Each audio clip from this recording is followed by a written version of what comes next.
চৰকাৰী কোনো আঁচনিয়ে ঢুকি নোপোৱা লংকাৰ কাকিৰ এটা পৰিয়াল কোনো ধৰণৰ আঁচনিয়ে চুব পৰা নাই কাকিৰ শংকৰপুৰৰ শাৰীৰিকভাৱে সক্ষম গোকুল চন্দ্ৰ নাথ ওৰফে কলিয়া নামৰ লোকজনক লকডাউনৰ সময়তে লোকজনৰ দুৰৱস্থাৰ বাতৰি প্ৰতিদিন টাইমত সম্প্ৰচাৰ হোৱাৰ পিছত সাংসদ প্ৰদ্যুৎ বৰদলৈয়ে 10,000 টকাৰে এটা জুপুৰি বনাই দিছিল কিন্তু তাৰ পিছৰে পৰা কোনো ধৰণৰ সা সুবিধা লাভ কৰা নাই গোকুল চন্দ্ৰ নাথে উপাহীন হৈ চৰকাৰক সহায়ৰ আহ্বান জনাইছে লোকজনে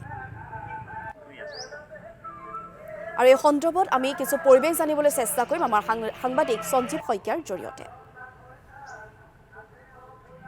হয় আমি উপস্থিত আছো লংকাৰ কাকি শংকৰপুৰত আমি শংকৰপুৰত এটা পৰিয়ালৰ এটা কিছু দৃশ্য বা কাহিনী আমি আপোনালোকক দেখুৱাবলৈ চেষ্টা কৰিম আচলতে বিকশিত অসমত বিভিন্ন অভিলাষী আঁচনি আছে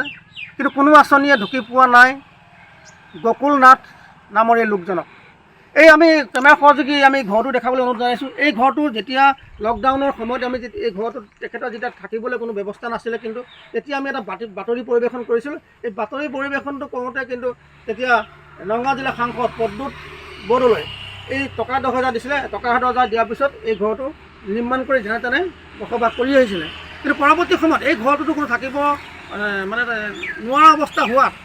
কাকিৰে যজ্ঞজ্যোতি নামৰ এজন যুৱকে এইটো ঘৰ আমাৰ কেমেৰা সহযোগ দেখাবলৈ এইটো ঘৰ বনাই দিছে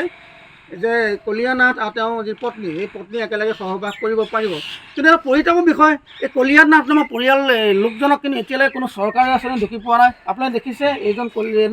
গোকুল নাথ ওৰফে কলিয়া নাথ আচলতে এনেকৈ পৰি থাকে এনেদৰে ফুলদানি বনাই বেছি কৰি ই দুপইচা পায় তেওঁ পৰিয়ালটো পোহপাল দি আছে 2 বছৰ পূৰ্বে তেওঁ বিবাহ পাশতো আবদ্ধ হৈছে আমি গোকুল নাথৰ আচলতে বিচাৰিছোঁ দাদা আপোনাৰ নামটো শ্ৰী গোকুল চন্দ্ৰ নাথ আপুনি কিবা চৰকাৰী সুবিধা পাইছে নেকি বৰ্তমানলৈকে তেনেকুৱা ইমানটো পোৱা নাই মই চাউল ৰেচন কাৰ্ড হওক বা কোনো অন্যান্য ঘৰ দুৱাৰ পৰা ধৰি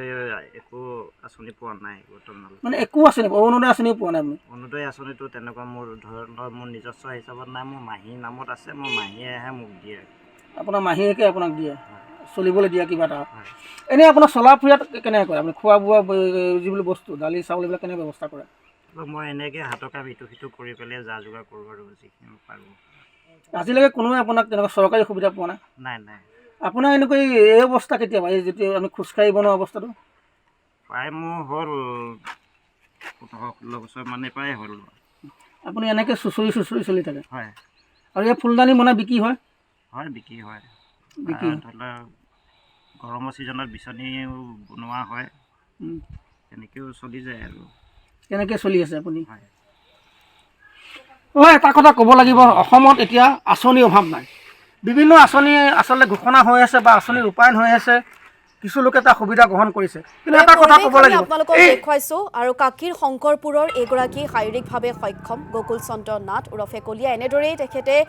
যেটো শুই নিজৰ যি কলা সেয়া কলাৰে কিছু সামগ্ৰী তৈয়াৰ কৰে আৰু সেই সামগ্ৰীসমূহ বিক্ৰীয়ে তেখেতে চলি আছে